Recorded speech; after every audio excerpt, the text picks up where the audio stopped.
Você vai ver e ouvir o podcast Sona Fala. Está começando mais um episódio do Sona Fala. Sejam bem-vindos. Esse é um espaço para ir mais fundo no universo de quem lida com pessoas. Sem script, sem respostas prontas, mas com muita troca, reflexão e prática. Se você lidera ou vive os desafios da gestão de pessoas, esse podcast é para você. Fran, mais um episódio. A gente tá gostando disso, né? Pois A é. gente tá começando a gostar disso. A gente bebeu dessa água e agora viciou, né? Agora a gente tá gostando. Vamos fazer o nosso check-in? Bora lá. Como tu chega para esse episódio? Hoje a gente vai tratar de um tema sensível, né? E eu me sinto na responsabilidade de trazer uma visão que ajude a expandir, ao mesmo tempo equalizar. Já posso falar do tema, né? Pode! Com spoiler, vai! Essa questão da demissão silenciosa e, ao mesmo tempo, também tem um outro lado do trabalho excessivo e do mergulho intenso, que também não é saudável, sabe? Então, eu venho com essa responsabilidade, assim, de como tocar num tema tão sensível, que tem polos tão profundos e, por vezes, doentios também.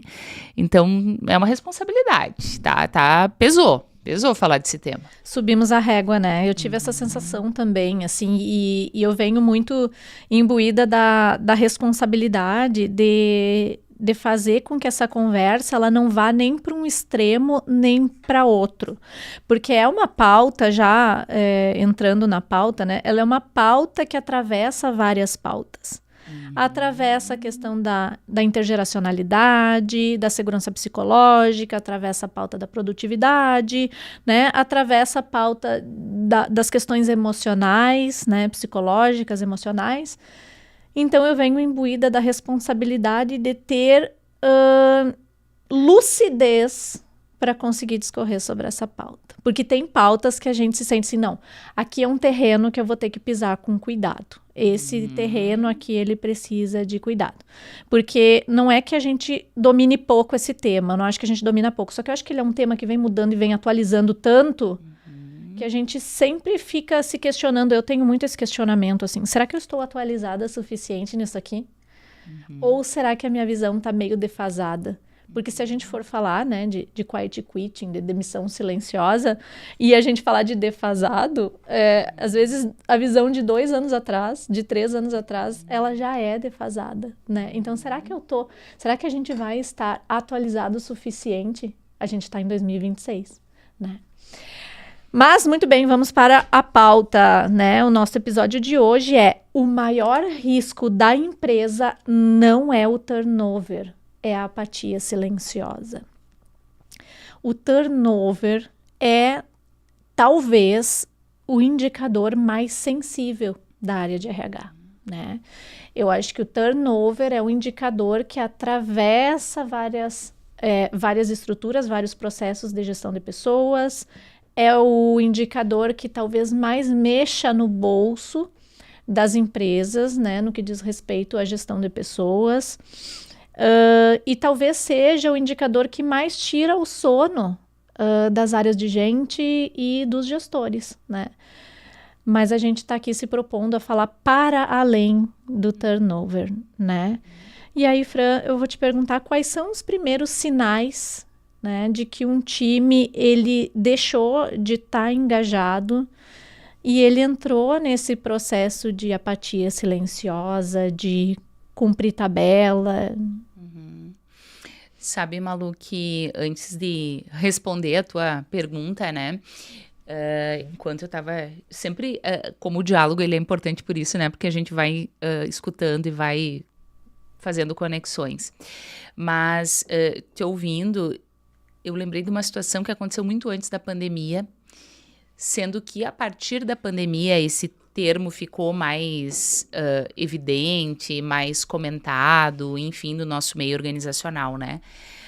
E talvez é porque foi dado luz para isso, né? Mas a demissão silenciosa, ela acontece, talvez sempre aconteceu de uma forma velada dentro das organizações. Ela vem acontecendo mais intensamente hoje porque a gente tem pessoas que não querem só trabalhar, elas querem trabalhar, ser felizes, ao mesmo tempo, né? Uma vez a gente falava assim, não, eu vou trabalhar para final de semana poder aproveitar. Eu vou trabalhar para quando eu me aposentar, eu viver a vida. E hoje a gente quer trabalhar e continuar vivendo, né? E continuar sendo feliz ao mesmo tempo. Mas que situação que eu lembrei. Eu estava numa empresa e a gente estava organizando umas atividades que iam acontecer e eu perguntei para um dos líderes, quantas pessoas você tem no teu time? Ele falou, não lembro, né, mas 20 pessoas. E o GP estava junto e o GP falou, não, tu tem 22. E ele falou, não, eu tenho 20. E começaram a discutir, eu falei, gente, peguem lá a lista de colaboradores no DP e vamos ver quantas pessoas você tem. E o líder falou assim, não, registrado eu tenho 22, mas que trabalham mesmo são 20. Né? E aí, quando a gente entrou nessa pauta agora, logo me lembrei dessa situação, né? Então, são aquelas pessoas que estão fisicamente ali, mas não estão investindo emocionalmente, o seu tempo de uma forma propositiva, gerando de fato valor para a organização, preocupados em o quanto o trabalho, a tarefa que está sendo executada, ela de fato está repercutindo de forma a alavancar o resultado da organização. Ela só quer dar um check naquilo que ela está fazendo para dizer assim, eu fiz a minha parte, está aqui. Mas ela de fato não está preocupada em fazer essa roda girar, né? Então, são sinais. E são sinais muitas vezes sutis, né? Porque ela fala assim, não, mas eu tô vindo no meu horário. E aí entra também uma outra questão que é a questão da presença. Eu acho que ao longo dos anos, e principalmente pós-pandemia, durante a pandemia, a gente ressignificou essa palavra presença, né? Porque talvez há um tempo atrás, quando a gente falava em presença, era bater o ponto de fato, era ir trabalhar, era estar ali disponível. Hoje, quando a gente fala em presença, em qualidade de presença, a gente está falando de um investimento maior. A gente está falando de estar conectado com aquele momento, com o que está acontecendo. Então, eu vejo que a gente veio mudando também o nosso olhar para o que é presença, né? Se a gente for olhar os dias que eu trabalhei, né, por muito tempo se olhava a produtividade pelos dias trabalhados, né, quantas pessoas estiveram aqui nesse período. Hoje a gente, quando pensa em resultado, a gente está olhando para o que essas pessoas entregaram de valor para a organização. Então, acho que essa visão também ela vem mudando e vem saltando aos olhos a demissão silenciosa, né, mas são pessoas que estão ali presentes de corpo, mas não entregando tudo que o seu potencial pode realmente entregar.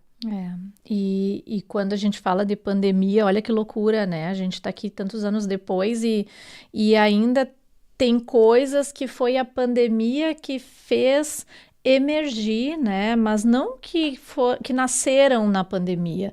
Eu acho que é da década de 70, agora eu não sei se é da década de 70 ou da década de 80, os estudos do Alan e Meyer sobre comprometimento, sobre níveis de comprometimento, que ele trazia, assim, o que faz as pessoas permanecerem dentro de uma organização, né? E aí ele trazia o comprometimento normativo, né, que estava muito ligado ao dever, o que eu tenho que fazer, aquilo que eu me comprometi a fazer, então eu tenho que entregar o relatório tal, eu tenho que chegar no horário tal, eu tenho que entregar o número tal de produtividade, tenho que né, produzir tantas peças, né, eu devo fazer porque eu tenho isso como um compromisso assumido, então um comprometimento normativo, aquele comprometimento mais instrumental, que é eu não tenho outro emprego, a taxa, né, de rotatividade está muito alta, eu preciso sustentar minha família, o custo de vida está, né, tá alto, essa empresa paga direitinho, né, então eu preciso permanecer aqui, e aquele comprometimento afetivo, que é o eu quero estar aqui. Porque eu me identifico aqui, porque essa marca, ela me representa também, esses valores dessa empresa também me representam, então eu quero estar aqui, estou comprometido afetivamente com essa empresa. E olha, isso são estudos antigos, né? Agora eu realmente não tenho bem certeza, mas eu tenho, para mim, que são da década de 70, lá nos as primeiras teorias dos estudos de gestão. E aí, na pandemia, por conta de um vídeo que viralizou, lembra, em rede social, popularizou esse termo de quiet quitting, né, demissão silenciosa, onde se falava de... E foi uma resposta daquele momento o trabalho não está acima de tudo. Uhum. Talvez aquele vídeo traduziu, e o tanto que ele viralizou, legendou o que muita gente estava sentindo e pensando, e deu nome para algo que muitas pessoas estavam vivenciando, que é: o trabalho não está acima de tudo, eu não estou disposto a passar por cima de tudo para entregar o máximo para o meu trabalho, além das minhas possibilidades, né? E aí, o que esse vídeo trazia era fazer o básico e permanecer ali. Fazer o básico e permanecer ali. Só que passados tanto tempo, né, aí a gente começa a refletir o que é o básico, né? O que é o básico hoje? E aí eu acho que naquele momento a gente foi para um extremo, aquela história de extremos que a gente sempre fala, né? Ou eu sou de uma geração onde vi meu pai ter problemas de coluna, porque estava numa condição de trabalho insalubre, porque passava muitas horas a mais do que poderia passar e sofrendo reflexos físicos e psicológicos por conta do trabalho, reflexos de adoecimento, para um outro extremo onde eu me separo desse trabalho de uma tal forma que ele não me representa mais, porque o trabalho, ele nos identifica também. Aquilo que a gente faz também nos representa como ser humano, nos legitima a nossa existência. Então, quando eu saio de um extremo para o outro, ambos os extremos são negativos. E aí, quando eu falo, eu vou fazer só o básico, qual que é o básico? Se a gente for pensar numa linha de comprometimento, que a gente espera hoje, o básico é se envolver. Quando a gente fala em quiet quitting, a gente está falando de não envolvimento. Agora, não significa adoecimento. Se envolver não significa adoecer. Se envolver não significa deixar a sua vida de lado. Mas se envolver é sentir que aquela organização cuida de você, se preocupa com você também, te representa nos seus valores. E aí, quando a gente diz que isso perpassa a pauta intergeracional, é porque a nossa geração mais recente, geração Z, ela precisa dessa identificação. Ela precisa dessa conexão de propósito, né? Ela precisa que a organização, que o trabalho que ela faz tenha sentido para que ela consiga se envolver dessa forma. Sabe, Malu, que o trabalho, como tu disse, né, ele nos dignifica, o trabalho ele faz parte desde os primórdios de quem nós somos, né? A gente passa a maior parte da vida trabalhando ou pensando no trabalho. Né? Isso é fato. Agora, como isso vem mudando por conta das diferentes gerações, é o que a gente precisa aprender a lidar, Porque quando meu pai trabalhava, por exemplo, como tu disse assim, né, o que para ele era importante era, enfim, ter a carteira assinada, né? Eu lembro quando eu me formei, a primeira coisa que ele queria saber se o que eu ia fazer, eu ia ter a carteira assinada para garantir o salário no final do mês. Para a mentalidade dele, quanto mais horas eu estivesse trabalhando, mais produtiva, mais competente e mais merecedora de receber o salário no final do mês eu era. Independente de saber se o que eu estava fazendo estava gerando algum resultado, estava gerando algum valor, né? Agora a gente passa para um momento onde nós, mesmo, né, já não ser millennials, enfim, a gente também é atravessado por isso. A gente quer saber se o que eu estou fazendo está entregando algo que está conectado com o que eu acredito e com o que a organização está entregando para o mundo. Eu quero saber se o meu trabalho ele contribui para algo maior. Mas qual a dificuldade que eu vejo? Eu vejo, por vezes, jovens, né? Também sou jovem, nós somos jovens, mas pessoas, enfim, né, da geração millennium, não conseguindo entender a sua própria insatisfação, né? Eu tô chateado, eu não sei se é isso que eu quero, eu não sei se é essa empresa que eu quero trabalhar e daqui a pouco eu saio dessa empresa, eu vou para outra, lá também eu não me encontro. E talvez seja o papel da área de gestão de pessoas também ajudar esses jovens a poder compreender, inclusive a conexão daquilo que eles estão buscando com o que a organização está oferecendo. Porque eu vejo que isso, por vezes, é nublado, né? Eu não estou satisfeito porque a empresa, eu não estou vendo valor no que eu estou fazendo. Por vezes é um ajuste de percepção. E eles estão indo de um lugar para o outro, buscando questões que daqui a pouco, na primeira empresa que eles saíam, eles poderiam abastecer, né? Por quê? Porque é uma geração atravessada por incoerências, né? Eu lembro do meu filho na frente de uma farmácia, ele olhou e falou assim, dizia lá que vendia saúde, ele falou assim, mãe, como que aqui vende saúde se eles vendem salgadinho? Eu amo salgadinho, tá, gente? Não é uma crítica ao salgadinho, é uma chips. Mas é uma geração que ela tá muito mais atenta a algumas incoerências que as gerações passadas não estavam. E por vezes ela diminui a sua energia e isso vai fazendo com que ela silenciosamente se distancie, se desconecte dessa organização, sem mesmo até perceber ou sem mesmo ter a intenção de fazer isso. Eu tive uma pessoa que eu acompanhei recentemente, que inclusive estava participando de um desenvolvimento, que no início, quando eu fiz a entrevista inicial, ela falou assim, eu tô pensando em sair da empresa. Meu Deus, o que está acontecendo? E ela estava começando um processo de desenvolvimento. E ela estava pensando em sair da empresa porque ela estava sentindo que o que ela estava fazendo era irrelevante. Não era importante para a empresa. Qualquer outra pessoa faria. Ela estava ficando ociosa, né? Então, claro que aí precisa colar uma área de gestão de pessoas, precisa colar um líder, né? Alguém que ajude essa pessoa a também sair desse lugar, porque por vezes a gente coloca na conta do descompromisso. Demissão silenciosa é porque a pessoa não quer nada com nada, então ela é descomprometida. É preguiçosa. É uma desconexão. Qual foi o ponto que contribuiu para essa desconexão? Sim, possa ser que tenha um ponto daquele indivíduo, ok, mas a gente também tem que entender que, por vezes, é um contexto que faz com que essa desconexão aconteça.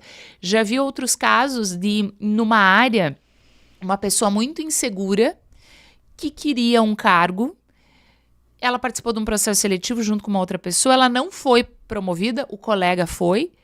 Por ela ser insegura, ela já se fechou por conta disso, ela começou a desacreditar na capacidade de entrega dela e ela foi diminuindo o seu rendimento e caminhou para uma demissão silenciosa. Então, mas não foi algo que ela intencionalmente quis fazer, né? Foi uma condição que toda a situação, sem pensar em culpa, porque aí às vezes vem essa, tá, mas e daí foi culpa de quem? De quem é a culpa? Muitas vezes esse tipo de situação não tem um culpado, é uma situação que acontece e que, por uma série de razões complexas, faz com que se caminhe para esse lugar. Então, as áreas de gestão de pessoas precisam, né, de muita clareza para poder conduzir uma situação como essa, para poder encarar uma situação como essa. Porque, por vezes, é inclusive confortável, né, para a organização dizer assim, olha aí, ó, não está fazendo o que deveria fazer, não está entregando a mais, vamos demitir. É até confortável, por mais que a gente sabe que existe um custo, que existe um investimento de tempo depois num treinamento de quem vai entrar, enfim, mas é confortável demitir do que, de fato, sentar na frente da outra pessoa, encarar essa situação e dizer, o que está acontecendo? Eu vejo que o turnover, né, olhando o turnover como um indicador, às vezes eu vejo que existe uma força-tarefa da área de gente de manter as pessoas ali, de não ter o turnover, né? Porque o turnover é a rotatividade, é o percentual de pessoas que entram e saem. E tem os dois lados. Tem essa questão de que, às vezes, se descarta as pessoas, entre aspas, sem entender que é isso que tu traz, né? Sem ampliar o olhar, sem entender o contexto, sem fazer a aproximação dessa pessoa, essa reaproximação para o jogo, porque a apatia, uma coisa é você entrar num processo de apatia silenciosa e de isenção de responsabilidade, que isso se perpetua dentro da tua organização, dentro da tua área, e você nunca mais volta, ninguém nunca mais te retorna. Outra coisa é você viver um momento de frustração e você se desconectar por um tempo, mas você se reaproximar pelo cansaço, você passa por um momento de apatia, mas você está ali, você ainda está conectado emocionalmente com aquela organização, ou o teu líder te puxa de volta para o jogo. Essa dinâmica de sai da apatia, volta, isso é natural, porque as pessoas não são constantes, né? Mas existe os dois lados, né? Aquele lado que busca a retenção a qualquer custo. Então, vamos manter, o importante é manter as pessoas a qualquer custo, independente de como elas estão atuando, independente do nível de responsabilização que elas estão assumindo ali. O importante é manter ela para a gente não ter, para não ferir o indicador. E o outro lado é aquele lado que não dá chance para que as pessoas possam vir de volta para o jogo. Né? Então, eu vejo que tem um manejo aqui, que é um manejo muito sutil, e tu falou das áreas de gente, e eu trago também a figura dos líderes. Os líderes, eles precisam estar em constante diagnóstico na sua equipe. Diagnósticos de comportamento, porque um movimento de apatia silenciosa, ele não começa do nada. Ele começa a isenção de responsabilidade, o distanciamento dos compromissos, a falta de emoção, a indiferença, a falta de motivação, a falta de interesse. Isso começa aos poucos. E se eu, como líder, eu não estou perceptivo o suficiente para identificar esses movimentos no nascedouro, eu permito que se crie dentro, porque a gente sempre fala que cultura é repetição. Eu permito que se crie dentro da minha equipe uma cultura de apatia silenciosa. E isso a gente vê e é seríssimo. É seríssimo. Existe uma cultura de não envolvimento, existe uma cultura de não comprometimento, existe uma cultura de indiferença. Se dá certo, tanto faz. Se dá errado, tanto faz. Se o problema é com a minha área, tanto faz. Se eu sou um gargalo, tanto faz. Isso é uma questão, né? Então, a gente tem uma parceria aqui das ações de retenção, que são super importantes dentro do RH, e eu digo assim que às vezes a gente tem essa ilusão assim, que a retenção ela vem só por benefícios formais. Então, a retenção é o salário, a retenção é o vale isso, vale aquilo, a retenção é a folga no dia tal. Não, e aí a parceria com o líder vem eu tô trabalhando retenção em trazer a pessoa para o jogo, em envolver a pessoa no resultado, em comprometer ela. E aí, quando a gente fala na pauta por que a pauta intergeracionalidade, ela é sempre uma pauta sensível? Porque a gente precisa ter muito cuidado com estereotipia. Toda vez que a gente trabalha, que a gente olha para a pauta da intergeracionalidade com uma ótica estereotipada, com uma ótica generalizada, a gente vai estar fazendo uma análise muito superficial. Mas é claro que, para além do estereótipo, a gente sabe que a geração atual, a geração Z, ela tem um funcionamento mais imediatista. E isso é natural do funcionamento dela. Assim como a gente tinha um funcionamento mais estável numa geração anterior, mas também com menos necessidade de envolvimento com o propósito, essa geração atual tem essa necessidade do envolvimento do propósito, de saber porquê das coisas. A gente já disse nisso em outro episódio, a geração atual precisa saber por quê, porque ela foi criada e sendo explicada por quê. Tudo é mais imediato porque o mundo que essa geração nasceu é um mundo mais imediato.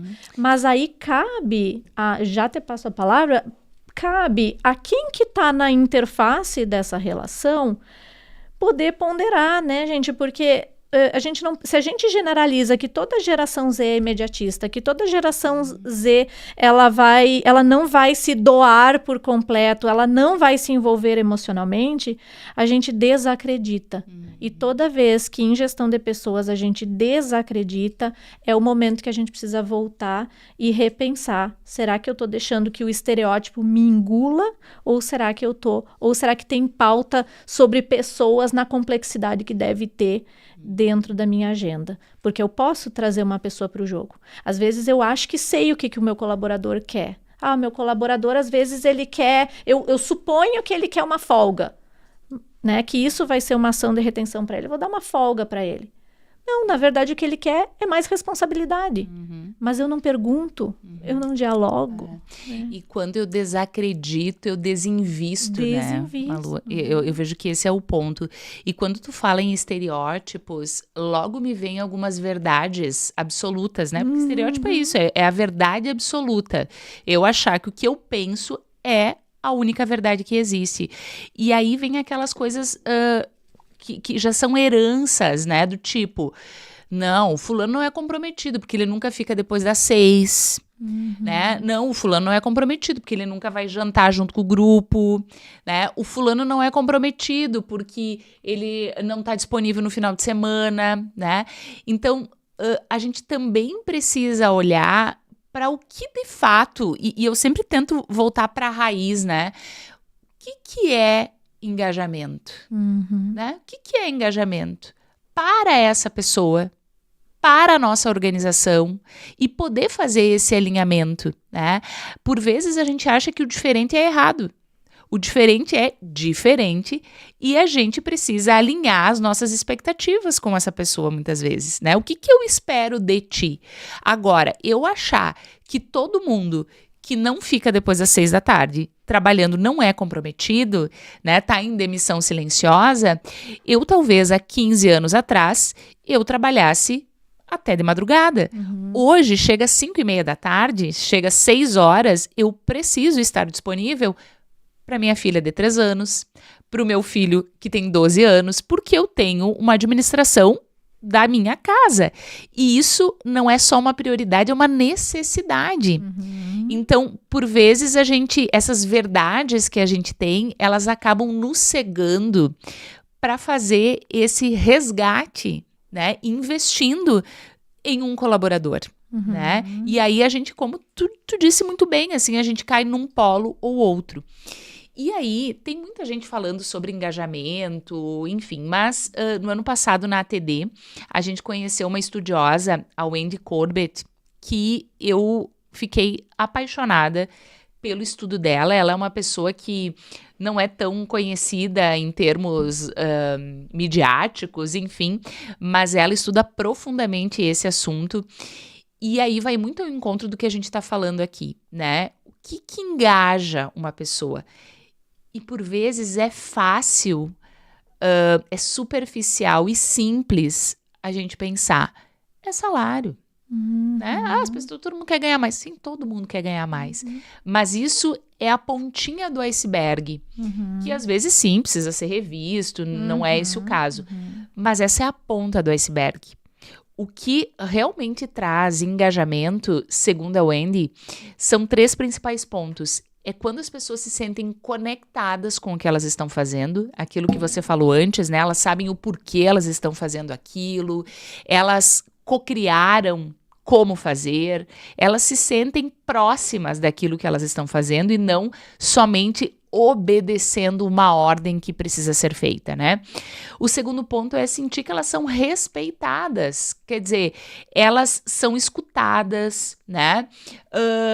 Se sabe quais são os limites que elas têm. As pessoas têm limites, nós temos limites. A gente também tem que poder comunicar dentro das organizações até onde eu me sinto confortável, até onde eu não me sinto confortável, né? Às vezes tem assuntos que são melindrosos de vir para a pauta.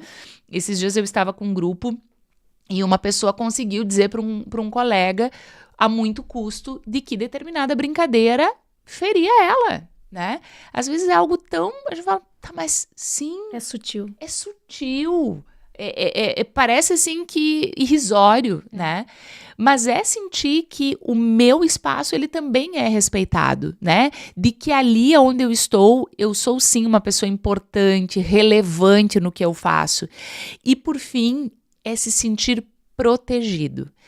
E protegido não é no sentido de protecionismo, mas protegido, bom, eu vou me arriscar, eu vou experimentar fazer algo que eu nunca fiz, eu vou experimentar fazer algo pela primeira vez, eu vou me arriscar emocionalmente e se der errado, eu não tô sozinho nisso. É protegido no sentido de eu tenho uma rede de pessoas que estão comigo nesse projeto para fazer dar certo o que precisa ser feito. Ou seja, vai muito além só de uma recompensa imediata, porque uma recompensa imediata, ela precisa ser reforçada imediatamente. Né? A gente é assim, se a gente receber um aumento no nosso, não que tenhamos salário, né? No nosso salário, no primeiro mês a gente vai achar bom, no segundo mês mais ou menos, e no terceiro mês a gente já consumiu com aquela fatia, porque a gente já comprou um carro novo, já trocou o sofá, enfim. E quando a gente está falando de uma recompensa que ela é emocional, ela tá no ambiente, a gente tá falando de algo que é duradouro. A gente tá falando de pertencimento, a gente tá falando de engajamento.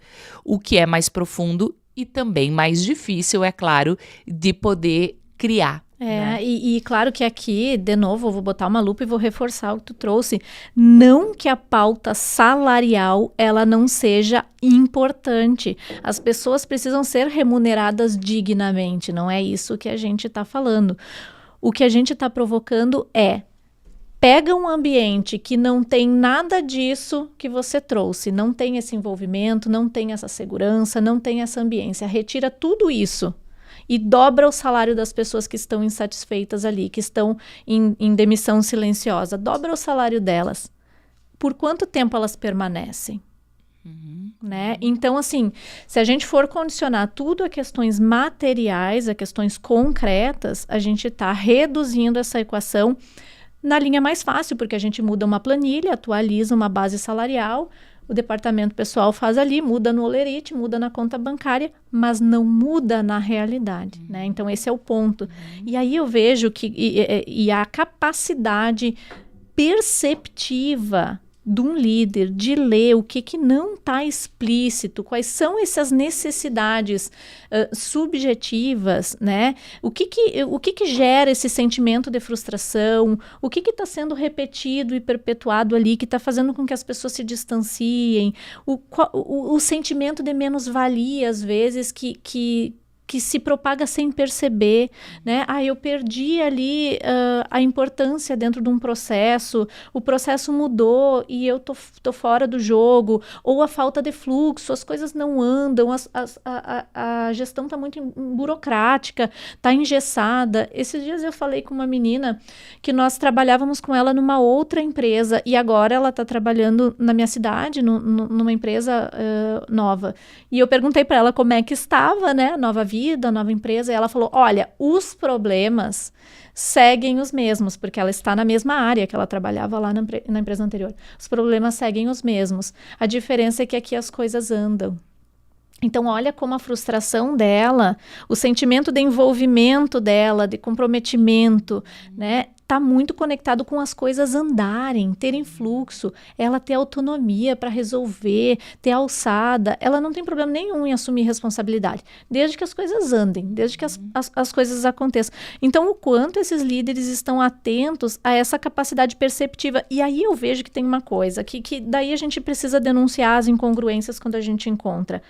Será que não é uma grande incongruência eu, como líder, reclamar que os meus colaboradores não estão se envolvendo nas questões do setor, estão lavando as mãos, enquanto eu, líder, que sou gestor de pessoas, estou me eximindo de me envolver com as questões de pessoas, porque o líder que lava as mãos para se conectar com as pessoas, que não coloca pessoas na agenda dele, que não está sensível, para identificar isso que não está explícito, para ter conversas de valor. Ele também não está em demissão silenciosa, em apatia silenciosa dessa função de liderança, porque é daí que vai vir o insumo para eu trazer as pessoas do jogo de novo. Se eu não sei o que importa para você, você é uma mãe solo que precisa sair às 5:30 da tarde porque a escolinha que o teu filho fica... Então, valor para você é poder buscar teu filho no horário. Se eu não chego nesse nível de envolvimento com as pessoas, como é que eu vou trazer elas de volta para o jogo?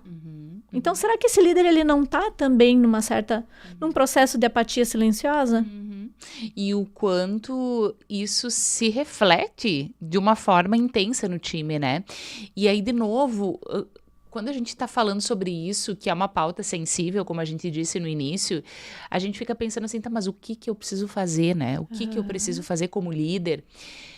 Não está em grandes ações, em grandes eventos, né? Tu falou de algo que é a leitura grupal, a leitura da dinâmica grupal, como estão as relações, a qualidade das relações, né?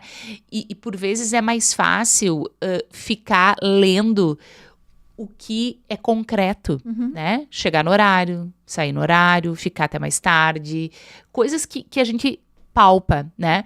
Mas o quanto eu tô apurando o meu olhar subjetivo para o que está acontecendo na área. E eu vou dar um exemplo.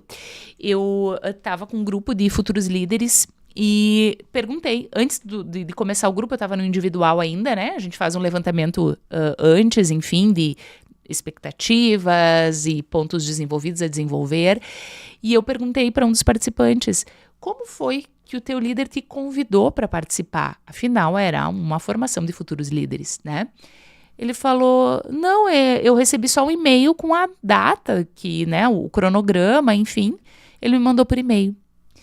E aí logo me veio assim, que oportunidade esse líder perdeu de sentar em 10 minutos com o seu colaborador e dizer para ele o porquê ele estava sendo convidado, qual era a importância que ele tinha, o que esse líder enxergava nele de potencial, enfim, para o processo de desenvolvimento de uma futura liderança. Ou seja, esse cara foi para o desenvolvimento às cegas. Às cegas. E aí eu tô falando de algo bom, positivo, que é ser convidado para um desenvolvimento. É um reconhecimento, né? É um reconhecimento. Investimento da empresa. Ele perdeu a oportunidade. Mas, ao contrário disso, às vezes também a pessoa tá vendo uma movimentação na área, chegou um colaborador novo, sempre algo novo, uma pessoa nova, e isso é uma questão antropológica, que quando se aproxima, né, um ser estranho, a ameaça, se sentir ameaçado é natural, né? É natural, não é porque é ciumento, é isso, é aquilo. Isso é natural. A gente deixa as pessoas no limbo, não fala nada sobre, né? Por vezes eu vejo assim aquela coisa, não, a gente não tem certeza ainda, a gente não sabe o que vai acontecer. Pois então, fale sobre as suas incertezas, né? Aproveite essa oportunidade e traga clareza. Era essa palavra que eu queria trazer aqui, porque eu vejo que hoje pouco se traz sobre clareza para as pessoas. E clareza não é a resposta.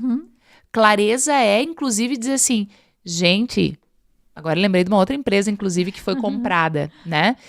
Que eu lembro que alguns líderes falavam assim, a gente estava acompanhando eles falavam assim, mas nem a gente sabe o que vai acontecer. Pois então, Fale sobre isso. diga para os seus colaboradores, pessoal, vocês estão com dúvidas, vocês estão com medos, eu também estou. Só esse fato vai trazer a questão do respeito, tá? Da proteção, quer dizer, nós estamos juntos nisso. Eu também tô assim. Eu também tô inseguro porque eu não sei se o meu cargo...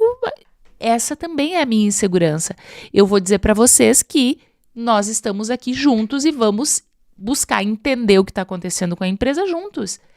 Então, eu vejo que às vezes se fica apegado em... Não, mas eu tenho que dar a resposta certa para os meus colaboradores sobre uma fusão, sobre uma compra, sobre a vinda de um novo colaborador.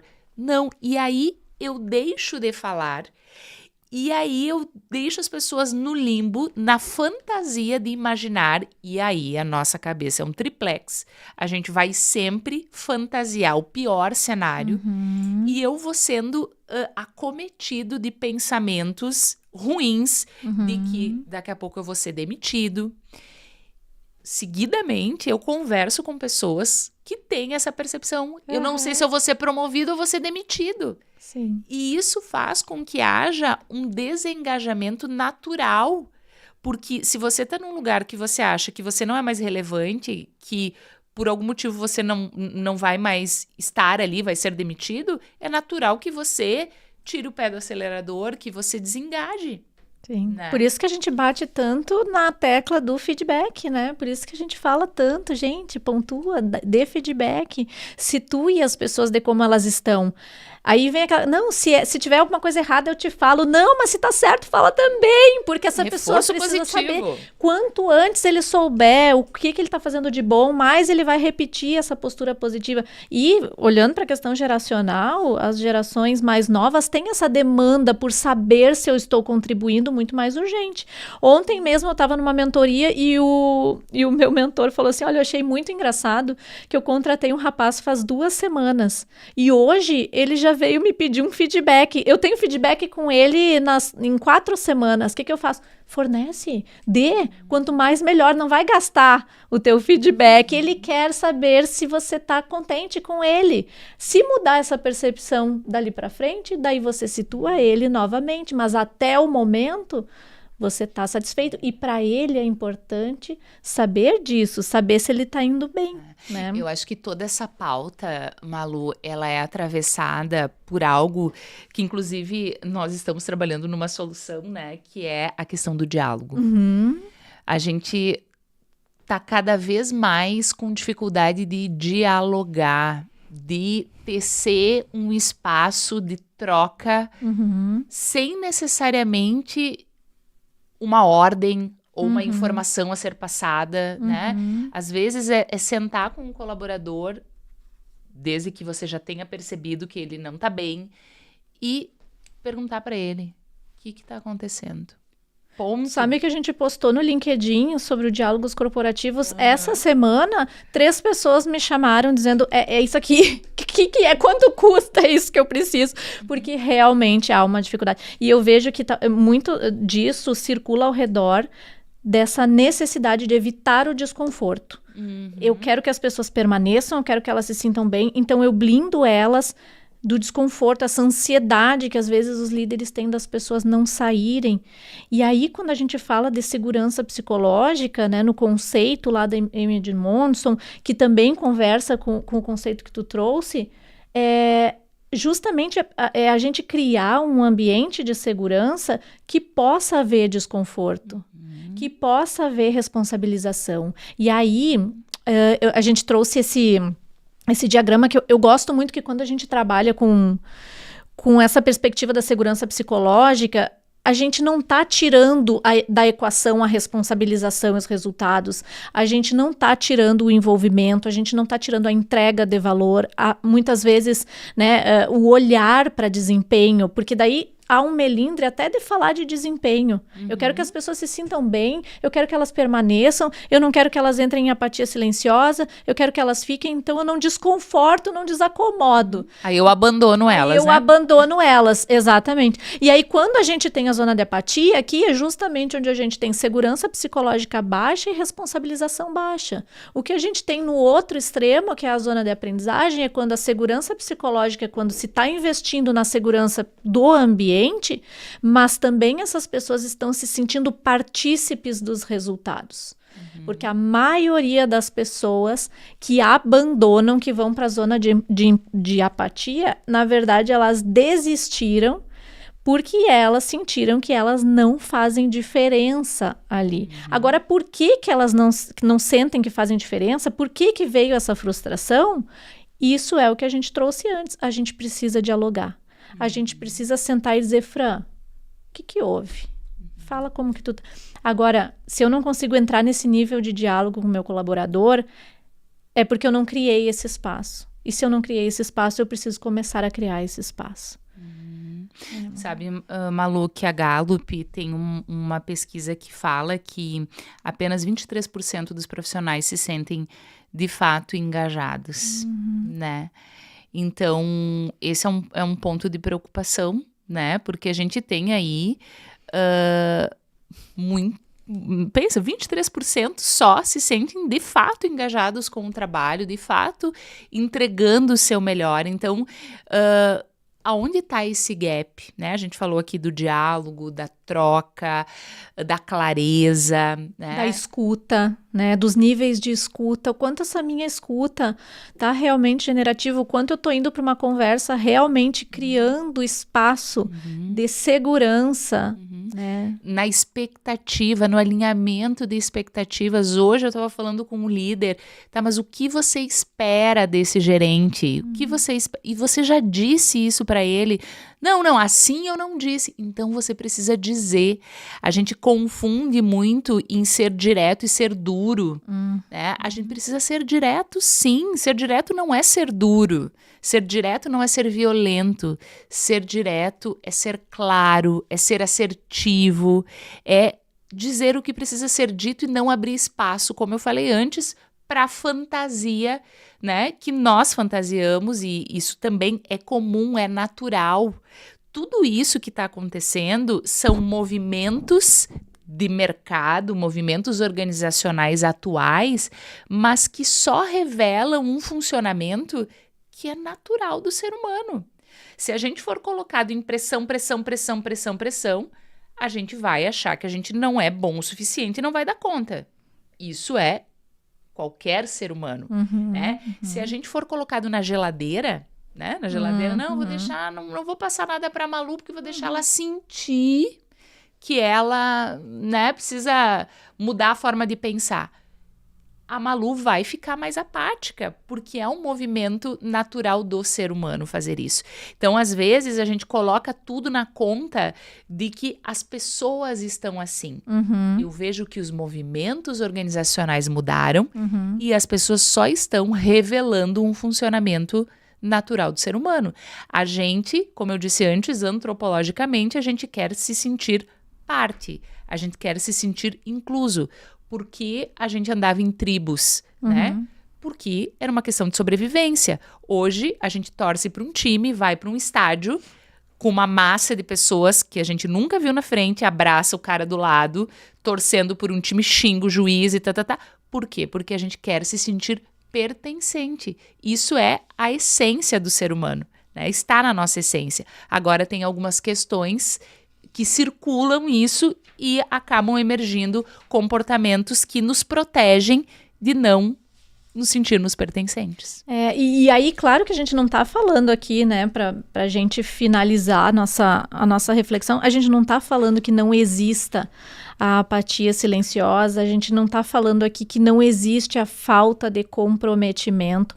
Existe sim, existe uma fatia, né, de pessoas que querem sugar, né, e não estão dispostas a entregar, elas não estão dispostas a se envolver. E essa reflexão eu sempre trago assim para os meus líderes. Qual é o tipo de pessoa que você quer atrair para a tua equipe? Qual é o tipo de comportamento que você quer atrair para a tua equipe? Porque pessoas que se envolvem, pessoas que problematizam, que questionam, que contribuem, que se incomodam, né, que se inquietam, elas são pessoas que vão te exigir mais.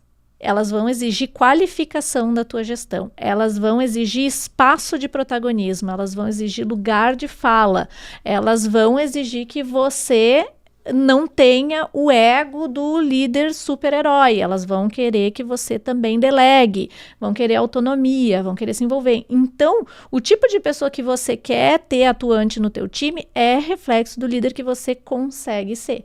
Agora, vai ter pessoas que realmente não importa o quanto você chamar para o jogo, não importa o quanto você se envolver, se conectar com elas não estão dispostas a isso. E aí sim cabe a você decidir se essa pessoa deve ou não permanecer nessa equipe. Então a gente precisa entender que demissão, assim como a admissão, ela é um processo, faz parte do jogo. Agora, também a gente precisa entender que um turnover alto, alguém está errando. Ou na contratação, ou na retenção, ou no desenvolvimento de pessoas, né? Em algum momento, alguém está errando nesse processo. Mas não que não vai existir. Vai existir. Agora, a gente condiciona que a apatia silenciosa, ela sempre está relacionada com preguiça, ela sempre está relacionada com uma pessoa que não quer contribuir. E não, o ser humano é muito mais complexo que isso. É isso que a gente tentou trazer aqui nesse episódio. Por isso que a gente disse que a pauta era sensível, porque ela tem tantas camadas, ela tem tantas nuances e a gente não pode generalizar, e eu espero muito que a gente tenha conseguido trazer essa pauta de uma forma não generalizada, né? Nem que uma coisa é certa e nem que outra coisa é errada, e nem que a culpa é dos líderes e nem que a culpa é do RH, porque se a gente tiver essa mentalidade, a gente não vai conseguir lidar com todas essas camadas, com todos esses fatores, né? Aí. Fran, me diga, de tudo isso que a gente conversou, o que ficou mais aí presente para ti?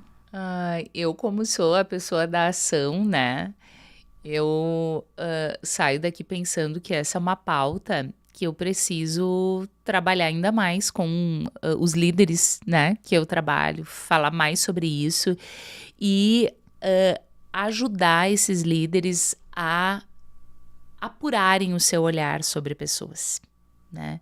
Eu acho que tá faltando, né? A gente tá indo para pautas concretas muitas vezes e deixando esse olhar um pouco mais sensível, mais conectado, que ele sim vai influenciar no resultado, mas é não perder de vista essa pauta e fomentar ela ainda mais, né, com as lideranças, ajudar elas a fazerem esse exercício de leitura, né, de pessoas. É isso.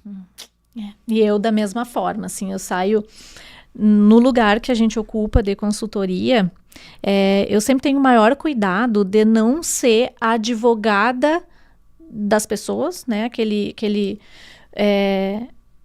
aquela sindicalização do discurso, e também eu não sou advogada do líder e eu também não sou advogada do RH. Então, a minha preocupação nessa pauta aqui, e eu saio ainda mais imbuída dessa responsabilidade, é de trazer a perspectiva ampliada e não fragmentada. Né? É conseguir legitimar todas as perspectivas e entendendo que cada organização vai ter um funcionamento de forma única, né? Em cada organização as gerações vão transitar de forma única. Embora a gente tenha, sim, alguns comportamentos que são mais recorrentes, cada organização é muito individual. Então eu saio imbuída dessa responsabilidade. E chegamos ao final, né, de mais um Sona Fala, um espaço para provocar reflexões, compartilhar experiências, ampliar o olhar sobre pessoas e negócios, profundo e sem script. A gente agradece a companhia de vocês e se esse papo fez sentido para você e você quer compartilhar com alguém, por favor, compartilhe. Se quiser ficar um pouquinho mais próximo da gente, nos segue lá no Instagram, @sonaecosistema, @francieldc e @maluleitão. Até o próximo episódio. E assim chegamos ao final deste episódio. Muito obrigado por você ter ficado com a gente até aqui. Se esse conteúdo te agregou, não esquece de seguir, curtir, compartilhar com alguém que precisa ouvir isso. Nos vemos no próximo episódio. Até lá!